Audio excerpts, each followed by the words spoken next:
Fala, torcida que canta e vibra, uma excelente terça-feira aí para todos. Estamos aqui trazendo mais um vídeo no canal, trazendo essas últimas informações aí do Verdão. Estou trazendo um corte da ESPN, onde André Hernan traz informações da proposta do Newcastle que deve fazer nessa janela de transferências para o garoto Alan. Pelo que ele falou, muita grana aí deve pintar aí nos bolsos do Alviverde, se claro, o Verdão quiser vender nessa janela. Além disso, mais informações aí do Verdão, se inscreva no canal, deixa seu like, se quiser deixar a opinião de vocês aí nos comentários, e vamos aí com o vídeo. Newcastle quer Alan Elias. Me dá detalhes disso, André Hernan. O Alan é um jogador que se destacou e assim, já vem sendo monitorado por alguns clubes da Premier League. E o Newcastle prepara uma oferta para tentar contratar o jovem jogador do Palmeiras, o Alan, que foi a revelação aí do Campeonato Brasileiro, sem dúvida nenhuma o melhor jogador. Aliás, muita gente lá em Lima, eu estando em Lima, assistindo o jogo ali perto de torcedores do Palmeiras, do Flamengo e tal, quando o Abel tira o Alan, muita corneta em cima. Tirou o melhor jogador, o único que fazia alguma coisa diferente e tal. Então, assim, ele tem muito prestígio, não só no Palmeiras, tem muito prestígio também com a torcida do Palmeiras. E, obviamente, o mercado se movimenta, analisa, acompanha, monitora. E o Alan agora está na mira do Newcastle. O Newcastle prepara uma oferta e, pelo que eu pude apurar, essa oferta é uma bolada que chega. Vai chegar uma paulada que o Palmeiras vai pensar se vai vender ou não. Tipo aquela oferta vai irrecusável. Criar dúvida. É tipo aquela oferta irrecusável, assim. O que é irrecusável? Irrecusável é a multa, né? É pela multa. Ninguém sai pela multa. Ninguém sai. Mas vai ser uma oferta paulada, uma oferta muito boa. É uma oferta milionária para tentar tirar o Alan do Palmeiras. E assim, é um jogador inegociável? O Palmeiras entende que ele é inegociável? Não. Ele não é o extra-série, Estevão, mas ele é um jogador visto como, dentro do Palmeiras, como a próxima bola da vez do mercado. Isso aí, quando ele subiu, já era o visto como esse jogador que iria ser muito atrativo para o mercado. E, André, até uma curiosidade, né? Curiosidade não, é uma coisa pública. O Alan Elias, ele já não é tão jovem assim como, por exemplo, foi o Estevão, que saíram do Palmeiras, o Hendrick com 17 anos, 18. Foram vendidos antes, né? O Alan Elias, ele tem 21 anos. Então, se a gente tá falando de uma oferta estratosférica, uma bolada, como você tem a informação, vai ser difícil o Palmeiras não aceitar, né? Então, o Palmeiras não, assim, repito, assim, a minha apuração do lado do Palmeiras, ela é até um pouco superficial, para falar bem a verdade. A resposta que eu tive foi muito protocolar. Algo assim, toda boa oferta a gente analisa e se for boa a gente faz negócio. Cara, assim, isso é muito vago. Mas fica muito claro para mim que, por exemplo, tem jogadores às vezes que eles falam não tá para vender. Por exemplo, Vitor Roque. Sim. A gente conversou ontem com o Vitor Roque. Conversamos. O Vitor Roque é um jogador que, se chegar uma oferta, o Palmeiras não quer vender. E o próprio Vitor Roque também não quer. Então, assim, é diferente. O Alan, ele pode chegar a essa oferta, vai ser analisado, e se for bom, e o jogador quiser também, bora. Então, assim, se chegar essa oferta grande mesmo, parruda, pode acontecer de ter negócio. Até porque também o Palmeiras tem metas orçamentárias no ano, né? Perfeito. Palmeiras agora, porque agora o mercado do Palmeiras, temporada que acabou, né? Uma temporada um pouco frustrante aí para os palmeirenses, mas o mercado está aquecendo. E Danilo Lavieri chega no de primeira agora trazendo quentinhas, hein? Palmeiras está atrás de jogador, é isso mesmo. Chega aí, Danilo. Palmeiras conversou com o volante Fabinho, ex-Liverpool, seleção brasileira, convocado recentemente pelo Carlo Ancelotti e que está no Al Ittihad, da Arábia Saudita. Mas a decisão foi não apresentar uma proposta, pelo menos por enquanto. E por quê? Porque o Palmeiras entendeu que o plano de carreira do Fabinho e o que o Palmeiras pode oferecer é diferente. Não foram dados mais detalhes. É legal a gente lembrar que o Palmeiras considera que o meio de campo, a camisa 5, é um dos setores, né, uma das funções que o Palmeiras precisa atacar nesse mercado. Como a gente já falou mais de uma vez, eu, o PVC, o Latif, todo mundo aqui na programação do UOL, o Palmeiras entende que é um ano de retoques e não de reformulação. O Palmeiras já gastou bastante dinheiro em 2025 e para 2026 vai ao mercado para buscar peças pontuais. Uma delas será esse camisa 5, mas pelo menos por enquanto este camisa 5 não será Fabinho. Aí então, Danilo Lavieri trazendo pra gente informações, né, sobre o interesse do Palmeiras no Fabinho, né, mas tá complicada a situação, ele vai trazendo mais novidades pra gente assim que ele tiver. Um jogador já experiente, né, de 32 anos, um volante, hoje está no futebol da Arábia Saudita, mas teve uma passagem aí importante pelo Liverpool, convocado para a seleção brasileira também pelo próprio Ancelotti, no lugar do Casimiro. Flávio Latif chega com a gente para trazer mais informações. Latif, muito boa tarde. Danilo trazendo aí, né, detalhando esse contato do Palmeiras com o Fabinho. Complicado nesse momento, mas é um nome que faria sentido, né? Um nome de experiência nesse momento em que o Palmeiras busca um jogador com um pouco mais de cancha, né? Já que montou um elenco mais jovem neste ano e que também precisa reforçar esse meio de campo. Tudo bem, meu querido? Boa tarde, Lumo, Sete, Samir, pessoal que está acompanhando a gente. Pois é, o Palmeiras, como a gente vem noticiado nos últimos dias, pretende fazer um mercado de jogadores mais experientes, né? O Abel, depois da derrota na final da Copa Libertadores, ele coloca como um dos pontos para a derrota a falta de experiência desse elenco. Então, como o Palmeiras projeta esse 2026? Manter a maior parte dos jogadores que chegaram com os 700 milhões gasto e alguns retoques, como o próprio Danilo falou no vídeo dele. São 4 posições que o Palmeiras busca no mercado para 2026. Um zagueiro, um volante, um meio atacante e um centroavante. O sistema defensivo do Palmeiras apresentou dificuldades nessa temporada, terminou o ano com a 3ª pior média de gols sofridos da era Abel. E apesar do Bruno Fux ser comprado em definitivo, isso deve se oficializar nos próximos dias, o Palmeiras vê que o Mikael, que chegou, não conseguiu se firmar e vai atrás de um zagueiro que também possa formar essa dupla de zaga com o Gustavo Gomes. Lembrando que o Murilo passou por problemas físicos esse ano e não conseguiu ser o mesmo zagueiro que foi nesse início da passagem dele pelo Palmeiras. Já na posição de primeiro volante, fica a questão entre os 2 jogadores que estão no elenco, né? O Emiliano Martínez e o Aníbal Moreno. Ambos tiveram questões nessa temporada. O Aníbal era o pilar do time, só que no ano passado o Palmeiras entendeu que no segundo semestre ele tinha uma queda de rendimento, o que voltou a acontecer nessa temporada, e o Palmeiras jogou a final da Libertadores sem um primeiro volante, né? O Andreas era o único meio-campista de ofício. Então, Aníbal e Emi têm futuro complicado no Palmeiras, porque esses 2 jogadores não conseguiram se firmar, e o Emi tem chance de seguir porque chegou depois, né? O Aníbal ficou muito marcado pela expulsão no jogo contra o Corinthians na Copa do Brasil, que custou bastante para o Palmeiras e o clube acabou sendo eliminado.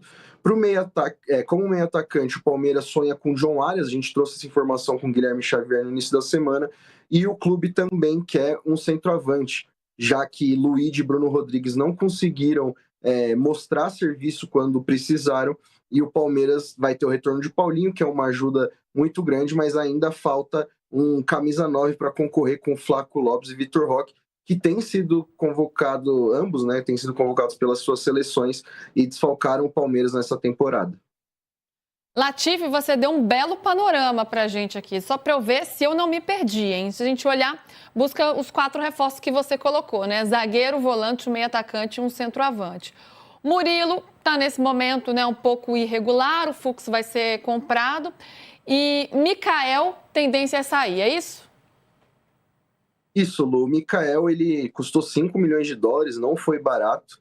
Só que ele não caiu nas graças da torcida e as chances que ele teve para demonstrar em campo também não agradou. É óbvio que é uma movimentação delicada, porque ele acabou de chegar e o Palmeiras investiu alto, mas por ter essa deficiência na zaga, que é perceptível, né, pelos números, o Palmeiras vai atrás de alguém que possa chegar e seja importante no sistema defensivo para jogar ao lado do Gustavo Gomes ou até numa linha de 3 zagueiros. É isso aí, né? Então, essa informação aí importante que o Palmeiras, né, tá avaliando essas contratações dessa temporada para pensar quem vai atrás de quem ou não. E é por isso que a gente tem que entender qual foi a análise do Palmeiras das contratações dessa temporada e a análise também do nosso time aqui do All Sport. Vamos ver o raio-x das contratações do Palmeiras em 2025? Foram várias contratações, inclusive o Paulinho nem está nessa lista, porque o Paulinho se machucou, né? Então a gente considerou um caso à parte. Mas quem se firmou, dá para colocar aí que deu certo. Vitor Roque, né? Tanto que entrou na seleção do Campeonato Brasileiro, foi um investimento altíssimo, mas entrou na seleção do Campeonato Brasileiro. Carlos Miguel, na hora que o Everton e o Lucas Evangelista, que estava jogando muito até se machucar. Com quem o Palmeiras tem calma, assim, então vamos esperar um pouco mais, vamos dar um tempinho em 2026 para ver o que vai rolar. O Kelvin, Jefté, o Sousa e o Facundo Torres. Agora, quem deve deixar o clube, quem não correspondeu, Emi Martínez e o Mikael, como muito bem o Latifi explicou agora. Ô, Mussetti, é importante fazer uma análise de quem deu certo, quem não deu, e olhando por isso aqui, dá para pensar qual foi a assertividade do Palmeiras no mercado. Que a gente falou tanto do Flamengo, né, que acertou muito nas contratações, trouxe jogadores prontos que chegaram, já deram conta do recado, já nem precisaram de adaptação. No Palmeiras, até por ser um perfil diferente, jogadores mais jovens, para render um pouco mais a longo prazo, não foi exatamente assim. Você diria que o Palmeiras acertou, não acertou? Acertou mais ou menos nas contratações desse ano? Acho que o mais ou menos é uma boa resposta, Lu, porque é muito difícil a gente cravar que o Palmeiras errou pelos meses em que esses jogadores estão aqui. Eu acho que tem um exemplo muito claro no elenco do Palmeiras, que é o Flaco Lopes, que muita gente contestava o investimento, e o Flaco Lopes foi convocado para a seleção argentina e teve momentos aí da temporada que era um dos melhores jogadores do futebol brasileiro. O Jefté, o Sousa, o Facundo Torres deram demonstrações, mesmo na reta final do Campeonato Brasileiro, que eles podem ser úteis. Existem outras negociações que são mais difíceis de entender. Para mim, o Mikael é uma loucura. Assim, juro de verdade, assim, não quero desrespeitar o Mikael.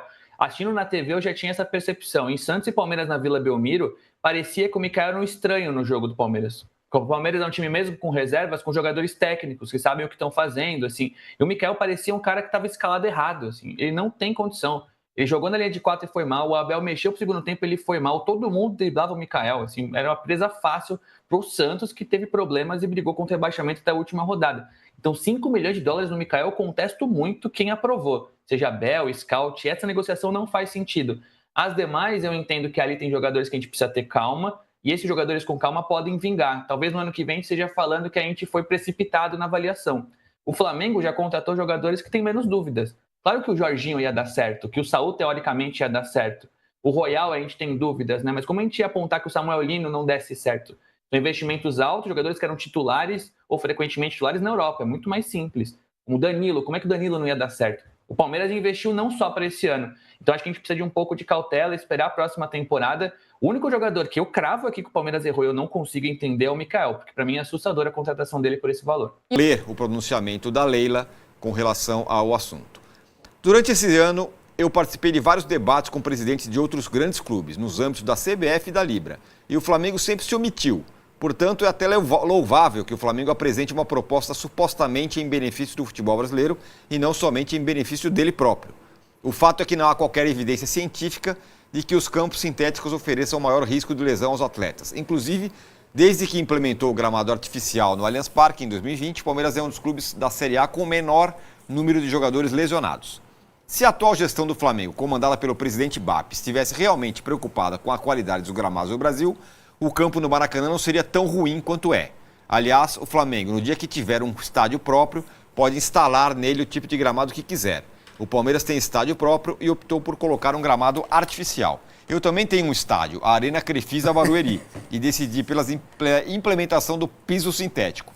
O mais importante é respeitarmos as regras da FIFA e a integridade física dos atletas sem clubismo e sem fake news. Então tá aí, o BAP falou, achou que não ia dar em nada, a Leila foi lá e pá, e falou que não tem estádio e desceu a ripa aí nesse tema.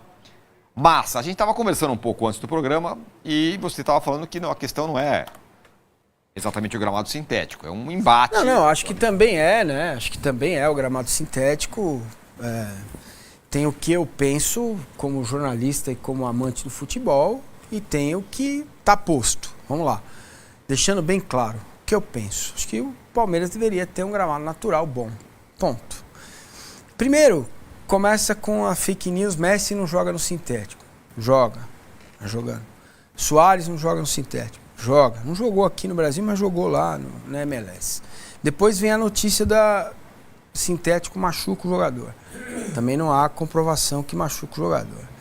Independentemente dessas questões, tanto é que o Palmeiras joga lá, treina lá, antes do jogo, e tem um índice de lesões bem abaixo, né? Então, a questão é, agora teve um fator novo, que são os jogadores que não querem jogar lá, que alguns não se sentem bem. Os mais velhos dizem que a recuperação é muito grande, eu não sou idiota, concordo com eles. Se os artistas, que são os caras principais, reclamam do piso, tem que mudar, tem que trocar com total tranquilidade.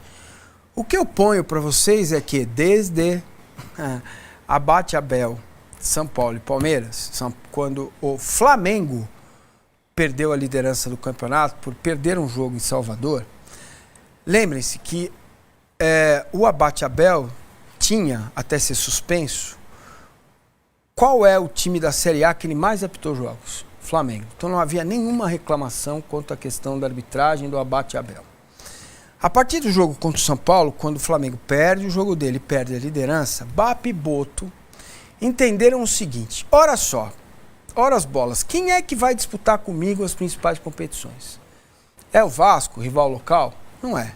Tanto é que a diferença é grande. É o Fluminense? Mais ou menos. Flamengo e Fluminense são meio parceiros até na gestão do Maracanã.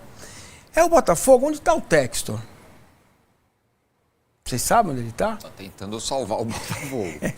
Perfeito. É o Corinthians? É o São Paulo? É o Santos? Não é, né? Então, a partir deste momento, cria-se a história de que o Palmeiras tem um método, que o Palmeiras tem um modelo, que o Palmeiras é a geni do futebol brasileiro. Aliás, essa música do Chico, se fosse composta hoje, ela não estaria bem enquadrada no modelo de vida que levamos, né? Joga pedra na geni, joga bosta na geni. Então, a partir daí, teve CBF é verde, no grito não, colegas publicando fake news, que é o lance do Alexandro. O Abate Abel, no lance do Alexandro, teve interpretação diferente do que teve no lance do Alan, que foi pênalti, né? Não deu cartão, nem falta ele marcou. Então, o Palmeiras sucumbe diante deste quadro, né? E que o Palmeiras já fez isso com outros lá atrás, né? Mas dessa vez encontrou um oponente grande, que são dois caras muito inteligentes. O Bap na institucional e o Boto dentro do campo. E simplesmente Leila Pereira e Anderson Barros foram engolidos. O Flamengo não está nem um pouco preocupado com saúde de jogador, qualidade de gramado, zero preocupação. A preocupação do Flamengo é minar uma das fontes de renda do seu principal oponente hoje, que é o Palmeiras. Então, se a questão é discutir o gramado, estou totalmente de acordo, vamos trocar. E quinta-feira vai ter um congresso técnico, provavelmente, acho que essa batalha o Palmeiras vai perder, até porque os outros que têm gramado sintético, você não ouve falar. Cadê o Petralha? Cadê o Atlético Paranaense? Mas você não ouve falar deles. Eles nem quem tem gramado natural. Eles estão miudinhos, né? E nem aqueles que eventualmente precisam de show porque para pagar conta, como disse o Bap. Ou faz show ou joga futebol. É uma boa discussão, né? Lembrando que quem vai ter que se virar com esse problema é a W Torre, não é especificamente o Palmeiras. Mas isso é outra discussão. Então, o meu ponto é só esse. Troca o gramado, põe gramado natural, padroniza no Brasil inteiro, satisfaz os atletas, vai diminuir um pouco a receita do Palmeiras. Na pizza de receitas do Palmeiras, isso não é algo que me preocupe, né? Dá ali 7%, 8% das receitas, né? E a discussão vai continuar. Agora, o que me incomoda pelo lado do Palmeiras é, enquanto isso tudo está acontecendo, a senhora presidente está falando em em mudar o estatuto. E o diretor executivo, que é o cara que deveria se posicionar, quando vem a confusão, o que ele vem a público, o que ele fala, com as pernas tremendo, porque ele tem medo da entrevista.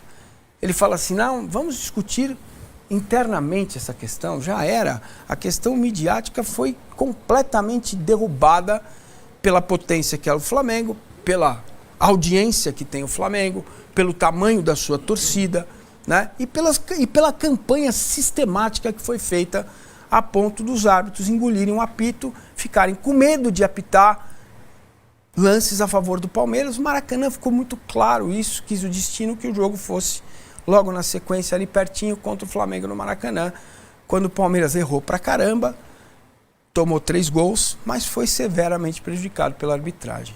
E vou trazer aqui agora uma matéria do GE trazendo aí algumas informações aí do Verdão, abre aspas, maior campeão entre técnicos do Palmeiras e desde o ano passado, ensaiando a 11ª conquista para se isolar na primeira colocação que hoje divide com Oswaldo Brandão, Abel Ferreira despede-se da temporada acumulando os vice-campeonatos do Paulista, Brasileirão e da Libertadores. É a primeira vez que o português termina uma temporada sem títulos no Alviverde e retomar sua sequência vitoriosa será a missão do técnico em 2026. Abel tem contrato com o Palmeiras até dezembro deste ano, mas sinalizou a presidente Leila Pereira que permaneceria no clube e cravou publicamente o acerto de renovação há pouco mais de uma semana às vésperas da final da Libertadores. Antes disso, limitava-se a sinalizações de acerto e admitiu que os xingamentos da torcida na eliminação da Copa do Brasil chegaram a fazer repensar a decisão. Após ostentar 2 Libertadores e 2 brasileiros em 3 anos, foi em 25 que o técnico conviveu com a maior cobrança da torcida desde a sua chegada, reflexo principalmente das quedas no Paulista e na Copa do Brasil para o Corinthians, principal rival, e depois do vice-brasileiro de 2024. Entre os pontos levados em consideração pelo treinador está a reformulação do elenco feita em 2025. O Palmeiras fez 12 contratações, quase 700 milhões investidos na temporada, e despediu-se de 16 jogadores, incluindo nomes que vinham como líderes nos últimos anos, Marcos Rocha, Mike, por exemplo. Dos reforços que trouxe, ainda perdeu 2 fundamentais durante metade do ano, Paulinho e Evangelista, que se recuperam de cirurgia para retornar agora em 2026. Foram mudanças consideradas desafiadoras pela necessidade de manter-se em disputa enquanto encontrava com a equipe uma nova cara, mas também algo que pesa para ficar e pressiona por resultado outra vez. Abre aspas para uma fala de Abel, quando cheguei construímos algo juntos, tivemos que reformular, continuamos a ganhar. E quando tivermos todos disponíveis com lesionados e tudo, é o plantel que sempre quis ter. Tem meu DNA, minha marca, vou querer continuar aqui sim. Fim, término de temporada sem nenhum título. Vamos ver o que vai acontecer agora em dezembro, porque possivelmente vai ter algumas saídas de jogadores e como serão essas possíveis contratações do Palmeiras para a temporada de 26. Serão poucas, pontuais, mas vamos ver como vai ser esse nível dos jogadores, se chegarão para jogar ou somente para compor o banco de reservas. Se inscreva no canal, deixa seu like se quiser deixar a opinião de vocês aí nos comentários e até o próximo vídeo. Avante palestra!